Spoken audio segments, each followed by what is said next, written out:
Hello আমার মিষ্টি বন্ধুরা, তোমরা সবাই কেমন আছো? আশা করি তোমরা সবাই ভালো আছো। মিষ্টি সকালের একটা সুন্দর ব্লগ নিয়ে তোমাদের সাথে হাজির হলাম। এই প্রথম আমি সকালের একটা ব্লগ নিয়ে তোমাদের সাথে শেয়ার করছি।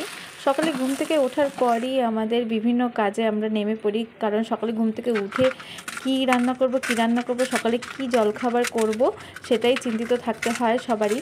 তো যাই হোক, সকালে ঘুম থেকে উঠে তাড়াতাড়ি হাত মুখ ধুয়ে বাঁধাকপির তরকারি করে নিয়েছি। আর দেখো, বড়িও দিয়েছি। বড়িটা ভাজা করে গুঁড়ো করে ছড়িয়ে দিলাম। আর এই বড়িটা আমার শাশুড়ি মা নিজের হাতে বড়িটা বানিয়েছে, আমাদের ছাদের বড়িটা দেওয়া হয়েছে। আর বিয়ের পর প্রথম আমি এখানে এসে বড়ি দেওয়া শিখেছি। তারপর দেখো, বড়ি দিয়ে বাঁধাকপির তরকারি রান্না করার পর করে নিয়েছি রুটি। তারপর রান্নাঘরটা মোটামুটিভাবে গুছিয়ে নিচ্ছি, কারণ এখনও আরও রান্না হবে আর রান্নাঘরটা পুরোটাই অগোছালো হয়ে রয়েছে।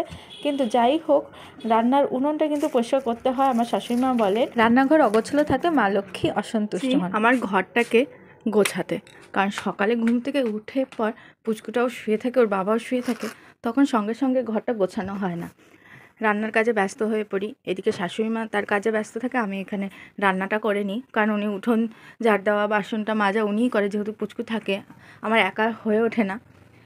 এবার সব থেকে বড় কাজ আর খুব কষ্টের এই মশারি খোলা, টানানো আর খোলা, ঘরটা গোছানো। নাও, মশারিটা খুলে ঘরটা গুছিয়ে ফেলছি। দেখো, সূর্য মামা টুকি দিচ্ছে, চারিদিক দিয়ে করতে হবে। দেখেছো কী অবস্থা ঘরটার? এবারে এটাকে ঠিক করতে হবে। আর আমার ঘর তো একদমই অগোছালো, আমি করে উঠতে পারি না। এমনি একটু আলসে আছি, শাশুড়িমা বলতেই থাকেন, কিন্তু কোনো কিছু মনেই করি না। কেন মনে করবো বলো? মা বাড়িতে থাকতে মা যেরকম বকো করতো, শাশুড়ি মাও সেরকম করে, তাতে একই তো ব্যাপার হলো না? আমার চেহারার অবস্থা এমনি পাগল পেতনি মনে হচ্ছে, চুলগুলো অগোছালো। আর আজকে তো ভীষণই কুয়াশা পড়েছিল আর ভালোই ঠান্ডা ছিল, আমি তো বেরোতে পারিনি। দেখো কত কিছু পরে তারপর বেরিয়েছিলাম।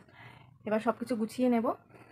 সো বন্ধুরা, তোমাদের একটা আমার মিষ্টি রিকোয়েস্ট আমার মিষ্টি বন্ধুদের কাছে, যদি আমার ভিডিওটা ভালো লাগে প্লিজ একটা লাইক কমেন্ট করে দিও। আর যারা নতুন বন্ধুরা আছে তারা প্লিজ একটু সাবস্ক্রাইব করে দিও। আবারও বলছি বন্ধুরা, তোমাদের ভালোবাসা ছাড়া আমি কিছুই না। আমি যতটা এগোতে পেরেছি শুধুমাত্র তোমাদের ভালোবাসা আশীর্বাদ ছাড়া আমি এগোতে পারিনি। আর আমি জানি, আমার বিশ্বাস, তোমাদের ভালোবাসা আমি আরও এগোতে পারবো, কারণ তোমরাই আমার ভগবান, তোমরাই আমার অনেক কিছু।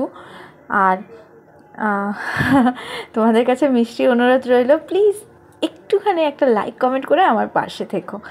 আর পারলে ভিডিওগুলোকে একটু শেয়ার করে দিও।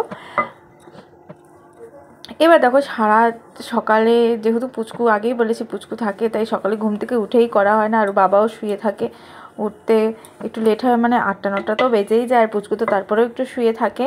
আর সকালে ঘুম থেকে উঠে তাড়াহুড়ো করে মুখ টুক ধুয়ে সকালে জলখাবারটা করতে হয়, তখন আর বিছানাটা গোছানো হয় না, কারণ শ্বশুরমশাইও চলে আসেন দোকান থেকে, কারণ তাকেও খাবারটা দিতে হয়, কারণ 9টা-10টার মধ্যে তাকে খাবারটা দিয়ে দিতে হয়।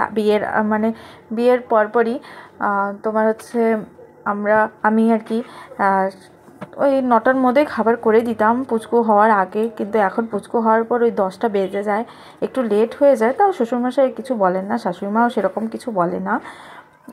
উনিও বাকি কাজগুলো আমার সাথে সাথে করে দেয়। একটু বকাঝকা খাই, কিন্তু তবুও মায়ের মতো তো, মা তো বকতে পারে, তাহলে উনি কেন বকতে পারবে না? বা ওটাকে আমি কোনো কিছু মনে করি না, কিন্তু আমাকে খুব ভালোবাসে। কি বলবো, মানে উনি বকে বা যাই হোক আমাকে অনেক কিছু শিখিয়েছে। বিয়ের আগে তো আমি কোনো কাজই করতাম না, বিছানা তোলা তো দূরে থাক, শুধু পড়তে যেতাম, পড়াশুনো করতাম, এইটুকুই। আর এছাড়া এই যে কাজ বাজের কথা মাই সবসময় করতো। বিয়ের আগে আমি খুন্তি পর্যন্ত নাড়তে পারতাম না, কিন্তু বিয়ের পর মোটামুটি সবই শিখে গেছি বলা যায়। ভিডিওটা জানি, আবার পরে দেখা হবে।